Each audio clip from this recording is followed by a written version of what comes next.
lebih dari 3 kali bisa makruh, bahkan bisa haram. Loh, bahkan bisa haram lebih dari 3 kali. Oke? Dalam kondisi tertentu itu sampai haram nih.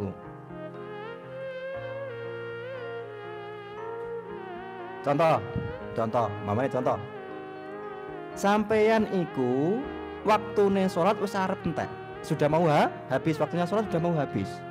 Wis mepet banget. Wis ngerti waktune mepet, wudune sok-sokan netepi sunnah, harus 3 kali semuanya. Padahal waktunya wis mepet. Padahal nak kamu masih ngotot dengan 3 kali basuhan, 3 kali usapan, waktunya bisa habis. Haram kondisi seperti itu. Nggak boleh. Malah pengpisan-pisan tok malah sing kudu dilakukan, pengpisan-pisan tok nggak masalah. Dalam kondisi seperti itu nggak makruh itu malah. Yo.